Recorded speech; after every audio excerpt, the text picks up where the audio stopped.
प्रधानमंत्री नरेंद्र मोदी के यूरोप दौरे का आज बेहद अहम दिन है, क्योंकि आज पीएम मोदी डेनमार्क में नॉर्डिक देशों के राष्ट्राध्यक्षों से मुलाकात करेंगे। इसके बाद वो फ्रांस के लिए रवाना होंगे। इससे पहले मंगलवार को पीएम मोदी का डेनमार्क पहुंचने पर भव्य स्वागत हुआ। पीएम के स्वागत में एयरपोर्ट पर ढोल बजे और पीएम मोदी ने भी ढोल बजाया। डेनिश पीएम से भी पीएम मोदी की मुलाकात हुई। इसके बाद प्रधानमंत्री नरेंद्र मोदी और डेनमार्क की प्रधानमंत्री मेटे फ्रेडरिक्सन ने भारत डेनमार्क के टॉप बिजनेस लीडर्स से मुलाकात की। इसके बाद पीएम मोदी ने राजधानी कोपेनहेगन में भारतीय मूल के लोगों को संबोधित किया और फिर उनकी डेनमार्क की महारानी से रॉयल पैलेस में मुलाकात हुई। भारतीय मूल के लोगों को संबोधित करते हुए पीएम मोदी ने कई अहम बातें कही। पीएम मोदी ने अपने संबोधन में चलो इंडिया का नारा दिया। पीएम ने कहा कि विदेशों में बसे हर भारतीय अपने 5 विदेशी दोस्तों को भारत दर्शन के लिए भेजे और अपने देश के राष्ट्र दूत बने। भारत की ताकत जब बढ़ती है तो साथियों मेरे शब्दों में विश्वास करिए, दुनिया की ताकत भी बढ़ती है।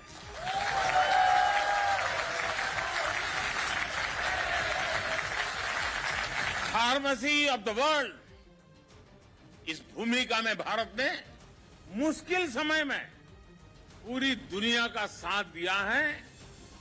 दुनिया के अनेक देशों को दवाइयां भेजी हैं ताकि हम संकट के समय मानवता के इस काम में पीछे न रह जाएं, दुनिया को संकट के समय मदद करें, ये सपना लेकर के काम करते रहे। एक भारतीय दुनिया में कहीं भी जाए, वो अपनी कर्मभूमि के लिए, उस देश के लिए पूरी ईमानदारी से कंट्रीब्यूट करता है। भारत मेड इन इंडिया सस्ती और प्रभावी वैक्सीन पर काम न करता,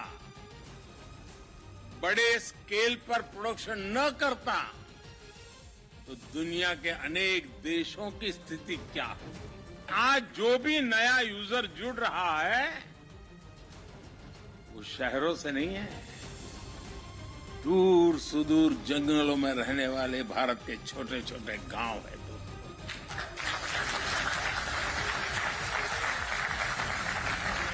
इसने भारत के गांव और गरीब को तो एम्पावर किया ही है, बहुत बड़े डिजिटल मार्केट का गेट खोल दिया है। और यही तो है नए भारत की रियल स्टोरी।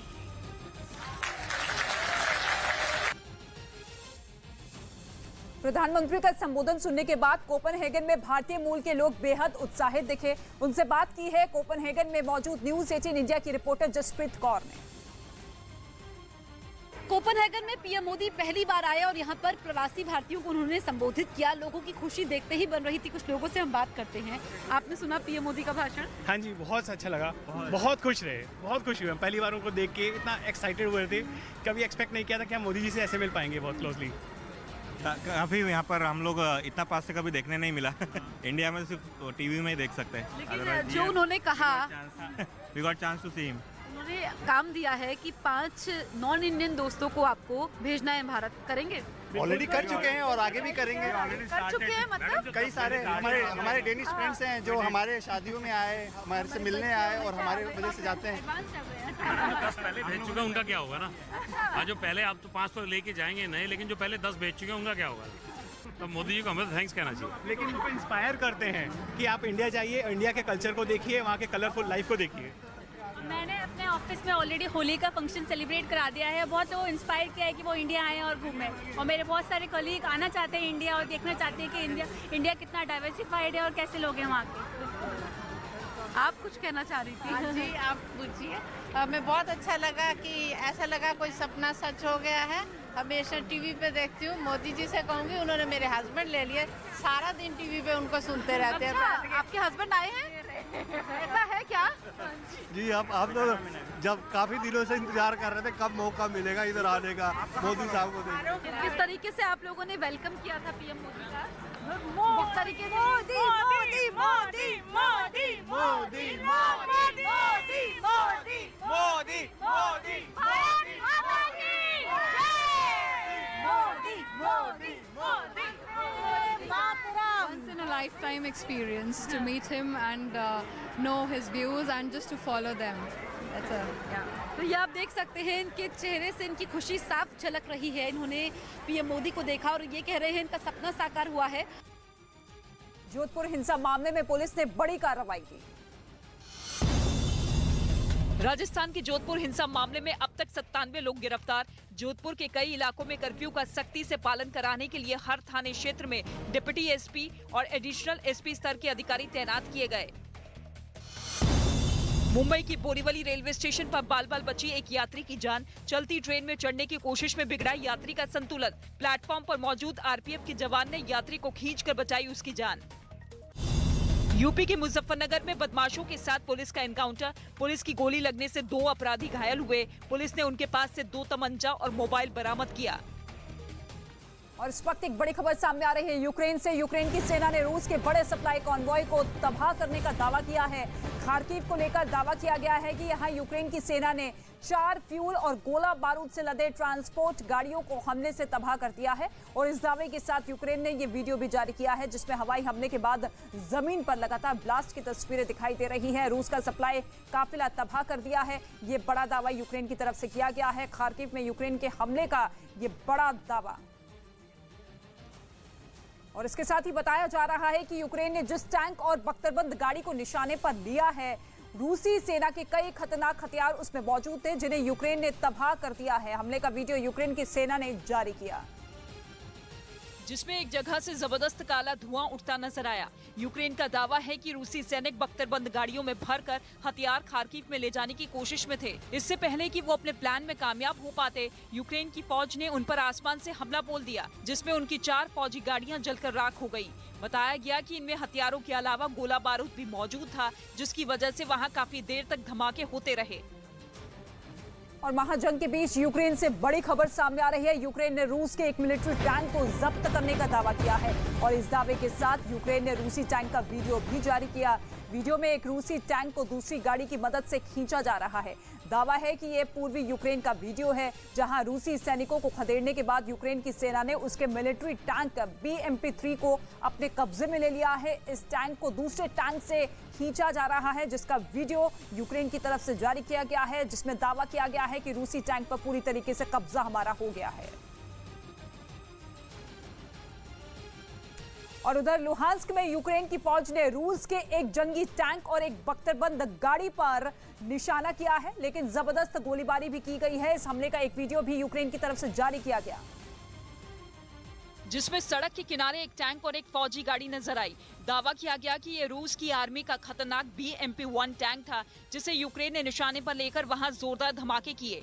यूक्रेन की तरफ से जारी इस वीडियो में एक के बाद एक कम से कम 10 गोले दागे गए, जिनसे वो टैंक पूरी तरह तबाह हो गया। तो वहीं मशीन गन से लैस बख्तरबंद गाड़ी पर भी यूक्रेन ने हमला किया, जिसके बाद वहां चारों तरफ काला धुआं फैल गया। खबर है कि हार्दिक पटेल को मनाने के लिए आला कमान ने उनसे बात की। सूत्रों के मुताबिक कांग्रेस से नाराज हार्दिक पटेल को पार्टी में बने रहने के लिए राहुल गांधी ने संदेश भेजा है। बताया जा रहा है कि आला कमान ने खुद हार्दिक से बात की, जिनकी बीजेपी में जाने की अटकलें तेज हैं। नए army chief general Manoj Pande ने पदभार संभालने के बाद रक्षा मंत्री राजनाथ सिंह से मुलाकात की। कनाडा में सनातन मंदिर कल्चरल सेंटर की तरफ से सरदार पटेल की प्रतिमा स्थापित की गई। प्रधानमंत्री ने इसे दोनों देशों के संबंधों का प्रतीक बताया। इस अभिनव प्रयास से जुड़े आप सभी लोगों को बहुत बहुत बधाई देता हूं। वहीं पुतिन की सेना के साथ 70 दिनों से चल रहे युद्ध के बीच यूक्रेन ने यह दावा किया है कि रूस अपने सैनिकों के शवों के साथ बुरा बर्ताव या यूं कहें कि उनका अपमान कर रहा है। जेलेंस्की की सेना के मुताबिक इस जंग में रूस के करीब 24,000 सैनिकों की मौत हो चुकी है और हजारों की संख्या में उसके सैनिक घायल हैं। लेकिन इसके बाद भी रूस जंग से अपने कदम पीछे नहीं खींच रहा।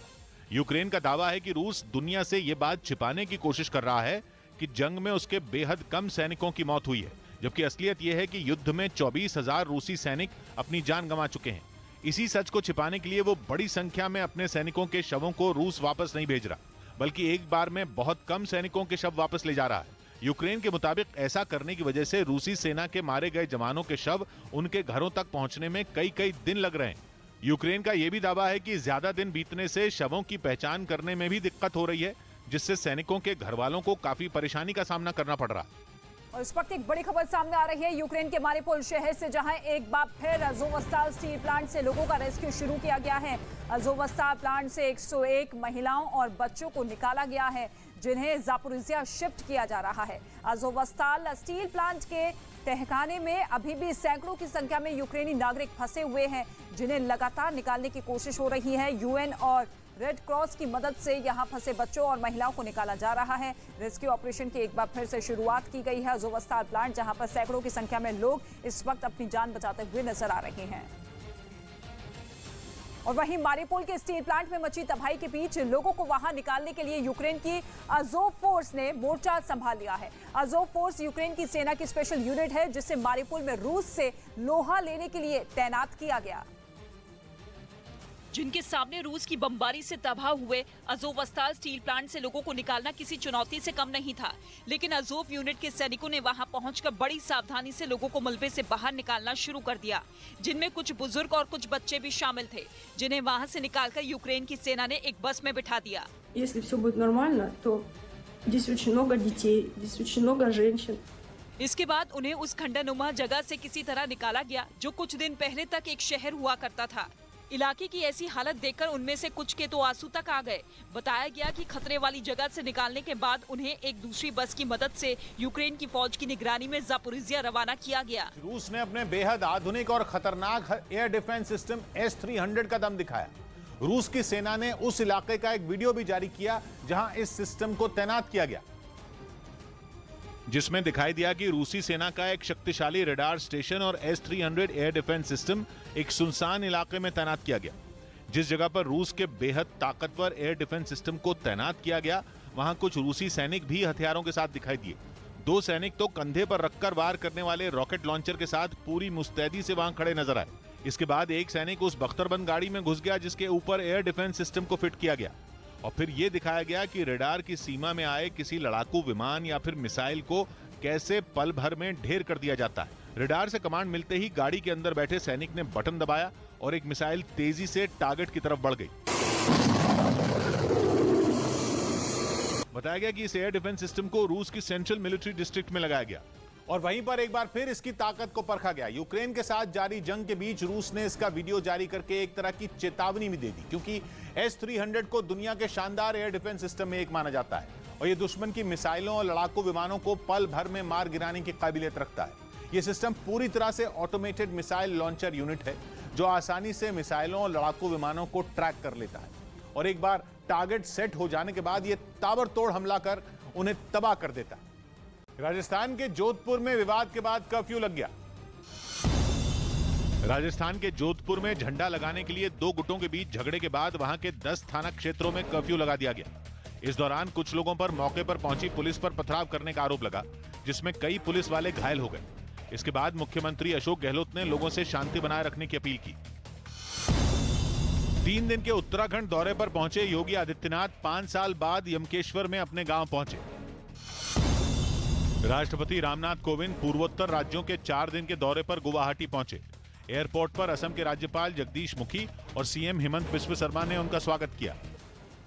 और महायुद्ध को लेकर एक बड़ी खबर सामने आ रही है। इजरायल के अखबार येरूशलेम पोस्ट के हवाले से खबर यह है कि रूस ने मोल्डोवा के पास ट्रांसनिस्त्रिया में मौजूद अपने सैनिकों के परिवारों को वहां से निकालने की तैयारी कर ली है। इजरायली अखबार ने यह खबर यूक्रेन के आर्मी चीफ का हवाला देकर लिखी गई है।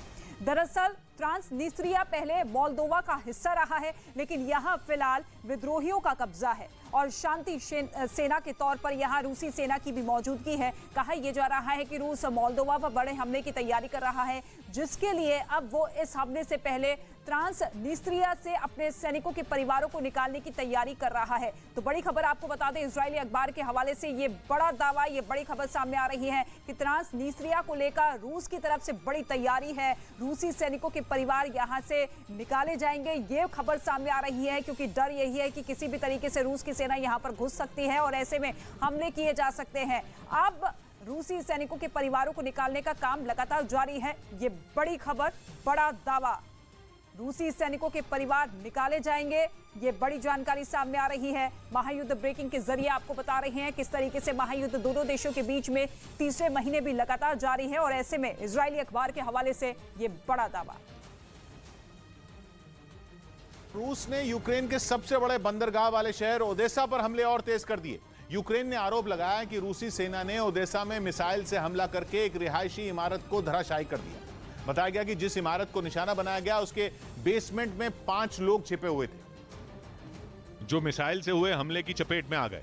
ओदेसा प्रशासन ने बताया कि धमाके की चपेट में आने से एक 14 साल के लड़के की मौत हो गई, जबकि एक बच्चा बुरी तरह घायल हो गया। मिसाइल का हमला कितना भयानक था, इसे इमारत की हालत को देखकर समझा जा सकता है। बड़ी सी इमारत का बीच का एक हिस्सा पूरी तरह से मलबे में बदला दिखाई दिया। धमाके के बाद वहां आसपास के इलाके में भी अफरा तफरी मच गई।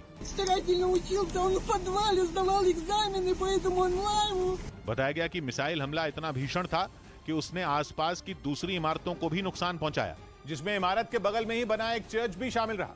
यूक्रेन के मुताबिक मिसाइल से हुए धमाके के असर से चर्च की छत ध्वस्त हो गई, लेकिन सबसे ज्यादा नुकसान उसी इमारत को हुआ जिससे मिसाइल सीधे टकराई, जिसके बाद इमारत के एक बड़े हिस्से के परखचे तो उड़ ही गए, वहां भीषण आग भी लग गई। हमले की खबर पाकर वहां पहुंची राहत बचाव की टीम ने बिल्डिंग के धराशायी हो चुके हिस्से में लगी आग को बुझाना शुरू कर दिया। पाइप से पानी की तेज बौछारें छोड़ी गईं। कोशिश यही रही कि बिल्डिंग के दूसरे हिस्सों में पहुंचने से पहले ही आग बुझा दी जाए, लेकिन वक्त बीतने के साथ ही आग ने इमारत के दूसरे हिस्से को भी अपनी चपेट में ले लिया। हालांकि कई घंटों की कोशिश के बाद राहत बचाव की टीम ने वहां लगी आग को बुझा दिया। लेकिन इमारत पर किया गया मिसाइल हमला ओदेसा में किया गया अकेला हमला नहीं था, बल्कि रूसी सेना ने वहां एक ही दिन में 3 जगहों को मिसाइलों से निशाना बनाया, जिसमें ओदेसा के पश्चिम में पड़ने वाली नीस्तर नदी पर बना एक पुल भी शामिल है। बताया गया कि काला सागर में जाकर गिरने वाली इस नदी पर बने पुल को हमले में बड़ा नुकसान पहुंचा, जो कि यूक्रेन के लिए किसी झटके से कम नहीं है, क्योंकि ये पुल ओदेसा के पश्चिम के इलाकों को रेलवे और हाईवे से जोड़ने वाला इकलौता पुल था।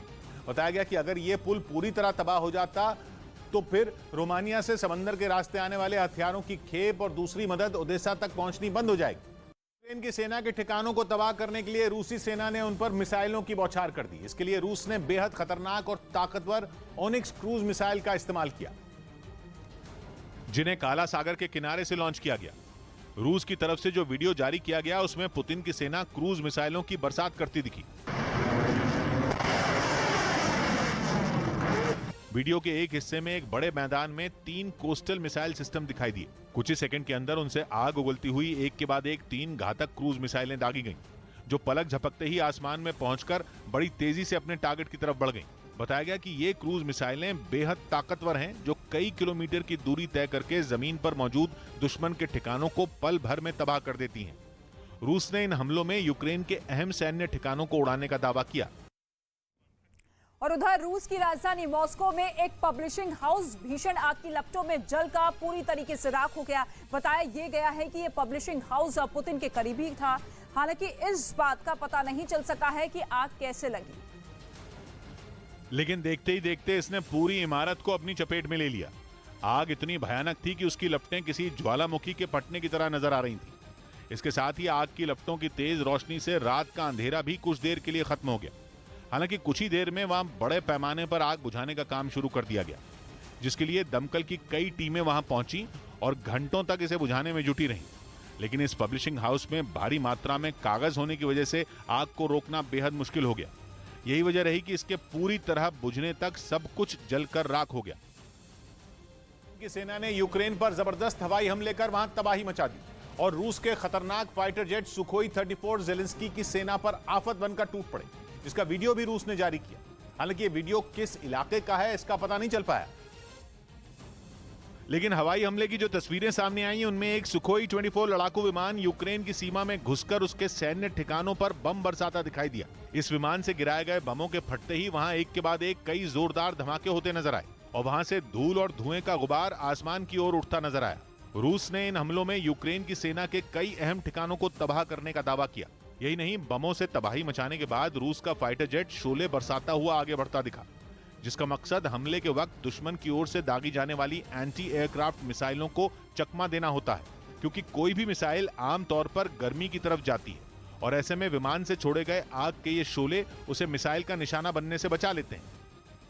और जंग के बीच यूक्रेन ने रूस पर हमले का एक वीडियो जारी किया है। बड़ी खबर आपको बता दें, यूक्रेन की तरफ से दावा यह किया गया है कि लुहांस्क में उसने रूस के एक BMP-1 टैंक और कोजैक 2 इन्फेंट्री को मोर्टार हमले में तबाह कर दिया है। इसी हमले का यूक्रेन ने वीडियो जारी किया है। रूस की सेना पर हर बड़े हमले का दावा यहां पर यूक्रेन की तरफ से किया गया है। मिलिट्री टैंक पर मोर्टार से हमला किया गया है, जिसका वीडियो भी यूक्रेन की तरफ से जारी किया गया है। लुहांस्क में रूस का टैंक पूरी तरीके से तबाह कर दिया गया है। जिस टैंक के जरिए रूस की सेना ताबड़तोड़ हमले करती हुई नजर आ रही थी, उसी टैंक को ध्वस्त किया गया।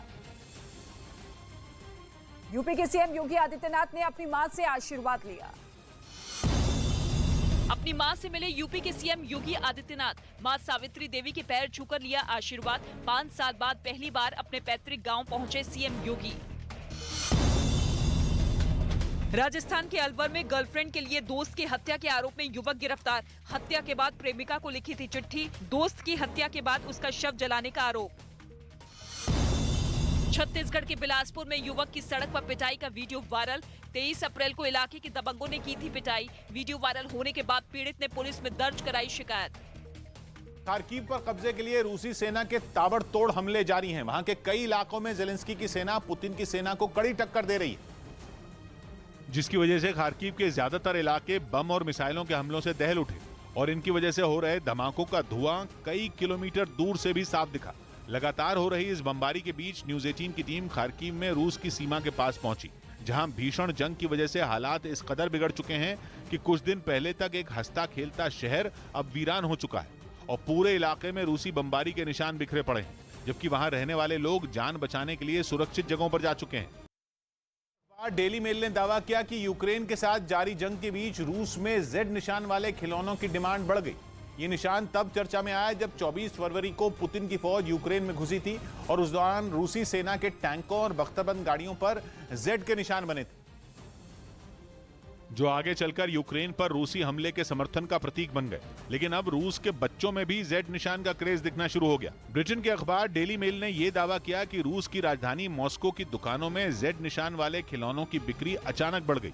इन खिलौनों में सेना के ट्रक, रॉकेट लॉन्च करने वाले सिस्टम और बख्तरबंद गाड़ियां शामिल हैं, जिनकी डिमांड हर गुजरते दिन के साथ बढ़ती जा रही है। हालांकि रूस के विरोधी देशों ने इस Z निशान पर बैन लगा दिया है। यही वजह है कि जब कतर की राजधानी दोहा में रूसी जिम्नास्ट इवान कुलियक ने आर्टिस्टिक जिम्नास्टिक्स के एपरेटस वर्ल्ड कप के फाइनल में Z लिखा सूट पहनकर प्रदर्शन किया था, तो वहां हंगामा खड़ा हो गया था।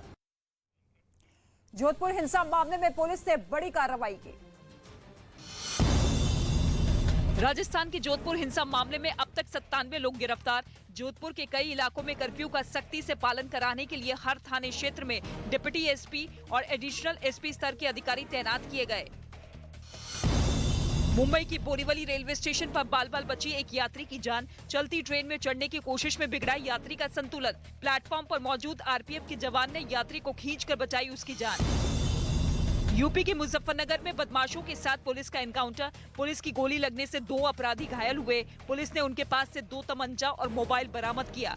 नेटो में शामिल होने के खिलाफ यूरोपीय देश फिनलैंड में प्रदर्शन शुरू हो गया। खबर है कि फिनलैंड नेटो की सदस्यता हासिल करने की तैयारी में है और आने वाले कुछ दिनों में वो इसका ऐलान भी कर सकता है। लेकिन इसके खिलाफ फिनलैंड के हजारों लोग राजधानी हेलसिंकी की सड़कों पर उतर आए। उनकी मांग है कि फिनलैंड ने जिस तरह अब तक नेटो से दूरी बनाए रखी है, उसे बरकरार रखा जाए, यानी वो किसी भी कीमत पर उसका सदस्य ना बने। इसके साथ ही वहां के कई लोगों का यह भी मानना है कि फिनलैंड न तो नेटो का साथ दे और न रूस के साथ खड़ा हो। यानी ये प्रदर्शन ऐसे वक्त में शुरू हुआ है जब फिनलैंड अपनी सदस्यता की अपील करने के बेहद करीब है। हालांकि रूस उसे उसकी कीमत चुकाने की धमकी तक दे चुका है, लेकिन वहां की सरकार पुतिन के आगे झुकने के मूड में बिल्कुल नहीं है। असल में यूक्रेन की तरह फिनलैंड भी रूस का पड़ोसी देश है और नेटो में शामिल होने के मुद्दे पर ही रूस ने यूक्रेन पर हमला किया था। ऐसे में अगर फिनलैंड नेटो का सदस्य बन जाता है तो वो सीधे तौर पर रूस से दुश्मनी मोल लेगा, क्योंकि फिनलैंड के साथ रूस का 1300 किलोमीटर लंबा बॉर्डर है और अगर वो नेटो से जुड़ गया तो रूस बुरी तरह घिर जाएगा।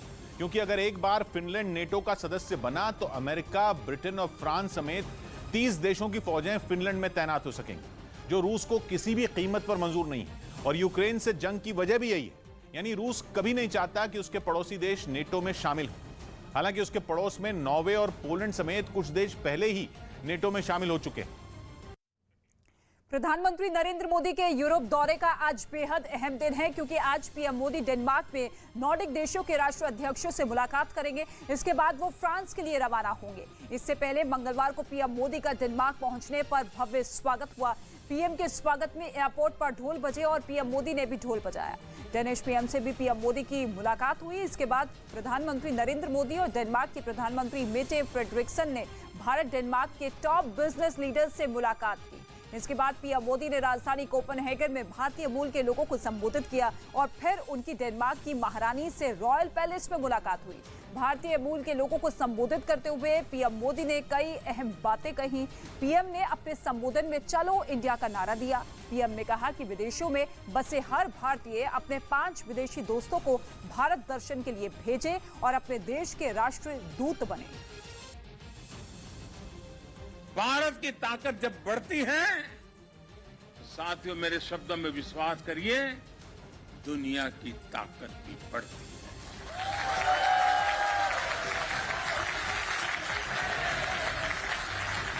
फार्मेसी ऑफ द वर्ल्ड, इस भूमिका में भारत ने मुश्किल समय में पूरी दुनिया का साथ दिया है। दुनिया के अनेक देशों को दवाइयां भेजी हैं ताकि हम संकट के समय मानवता के इस काम में पीछे न रह जाएं, दुनिया को संकट के समय मदद करें, ये सपना लेकर के काम करते हैं। एक भारतीय दुनिया में कहीं भी जाए, वो अपनी कर्मभूमि के लिए, उस देश के लिए पूरी ईमानदारी से कंट्रीब्यूट करता है। भारत मेड इन इंडिया सस्ती और प्रभावी वैक्सीन पर काम न करता, बड़े स्केल पर प्रोडक्शन न करता, तो दुनिया के अनेक देशों की स्थिति क्या हो। आज जो भी नया यूजर जुड़ रहा है, वो शहरों से नहीं है, दूर सुदूर जंगलों में रहने वाले भारत के छोटे छोटे गांव है।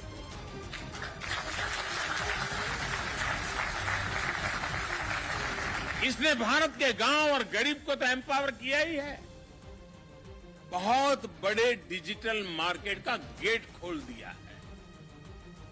यही तो है नए भारत की रियल स्टोरी। प्रधानमंत्री का संबोधन सुनने के बाद कोपेनहेगन में भारतीय मूल के लोग बेहद उत्साहित दिखे। उनसे बातचीत की है कोपेनहेगन में मौजूद न्यूज़ 18 इंडिया की रिपोर्टर जसप्रीत कौर ने। कोपेनहेगन में पीएम मोदी पहली बार आए और यहाँ पर प्रवासी भारतीयों को उन्होंने संबोधित किया। लोगों की खुशी देखते ही बन रही थी। कुछ लोगों से हम बात करते हैं। आपने सुना पीएम मोदी का भाषण? हाँ जी, बहुत अच्छा लगा, बहुत खुश रहे, बहुत खुश हुए। पहली बार उनको देख के इतना एक्साइटेड हुए थे, कभी एक्सपेक्ट नहीं किया था कि हम मोदी जी से ऐसे मिल पाएंगे बहुत क्लोजली। अभी यहाँ पर उन्होंने इतना पास से कभी देखने नहीं मिला। इंडिया में सिर्फ टीवी में ही देख सकते हैं। लेकिन जो उन्होंने कहा, we got chance to see him. उन्होंने काम दिया है कि 5 नॉन इंडियन दोस्तों को आपको भेजना है भारत। करेंगे? ऑलरेडी कर चुके हैं और आगे भी करेंगे। कर चुके हैं मतलब? कई सारे हमारे डेनिश फ्रेंड्स हैं जो हमारे शादियों में आए, हमारे से मिलने आए और हमारे वजह से जाते हैं। 10 पहले भेज चुका, उनका क्या होगा ना। आज जो पहले आप तो 5 तो लेके जाएंगे नहीं, लेकिन जो पहले 10 भेज चुके हैं उनका क्या होगा। तो मोदी जी को हमें थैंक्स कहना चाहिए। लेकिन उनको इंस्पायर करते हैं कि आप इंडिया जाइए, इंडिया के कल्चर को देखिए, वहाँ के कलरफुल लाइफ को देखिए। मैंने अपने ऑफिस में ऑलरेडी होली का फंक्शन सेलिब्रेट करा दिया है। बहुत वो इंस्पायर किया है कि वो इंडिया आए और घूमें, और मेरे बहुत सारे कलीग आना चाहते हैं इंडिया और देखना चाहते हैं कि इंडिया कितना डाइवर्सिफाइड है और कैसे लोग हैं वहाँ के। आप कुछ कहना चाह रही थी? हाँ जी, आप पूछिए। हमें बहुत अच्छा लगा कि ऐसा लगा कोई सपना सच हो गया है। हमेशा टीवी पे देखती हूँ, मोदी जी से कहूँगी, उन्होंने मेरे हस्बैंड ले लिए, सारा दिन टीवी पे उनको सुनते रहते हैं। अच्छा, आपके हस्बैंड आए हैं? ऐसा है क्या? जी, आप तो जब काफी दिनों से इंतजार कर रहे थे कब मौका मिलेगा इधर आने का, मोदी साहब को देखने। किस तरीके से आप लोगों ने वेलकम किया था पीएम मोदी का? किस तरीके से? मोदी मोदी मोदी मोदी मोदी मोदी मोदी मोदी मोदी मोदी